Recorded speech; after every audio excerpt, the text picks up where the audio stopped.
The exit interview. Mia had spent 6 years pouring her creativity into Brightwave Media, but after being passed over for a promotion yet again, she knew it was time to leave. Her boss, Richard, had been taking credit for her ideas for years, and she was tired of watching him rise while she remained stuck. Late one evening, after everyone had left, she sat at her desk drafting her resignation letter. No sugarcoating. She detailed every instance where Richard had stolen her work, manipulated team members, and sabotaged projects to make himself look good. She printed it, signed it, and slipped it into an envelope marked Richard Confidential before placing it on his desk. The next morning, Mia walked into the office expecting fireworks, but the atmosphere was strangely tense. Colleagues whispered in corners. HR moved in and out of Richard's office. By noon, the news was official. Richard had been fired. Mia was stunned. She hadn't expected him to be dismissed so quickly. Then an email popped up from the CEO. Mia, I'd like to meet with you regarding Richard's replacement. Your contributions have not gone unnoticed.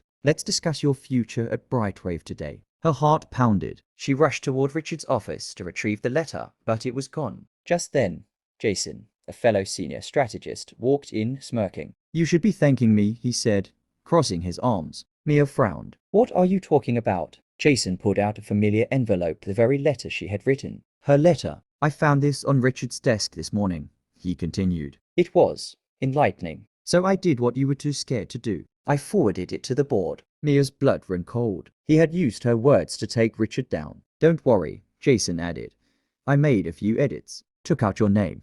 Made it look more anonymous. Just enough to push them over the edge. Mia felt a wave of nausea. Her bold resignation letter had been reproposed into the evidence that got Richard fired. And now, she had no control over how the company perceived her. So, what now? She asked cautiously. Jason grinned. Well, someone needs to take Richard's place. And guess what? It won't be you. Mia stiffened, of course. Jason had played the long game. He'd used her frustration, her words, to get rid of Richard, clearing a path for himself. I wouldn't be so sure, she said, forcing a smile. Jason shrugged. Good luck in that meeting. And with that, he walked away, confident. Mia took a deep breath and checked her phone. There was another email from the CEO. Mia, I'd also like your input on Jason's role moving forward. Please be prepared to discuss his contributions. A slow smile crept across her face. Maybe Jason thought he had won, but the game wasn't over yet.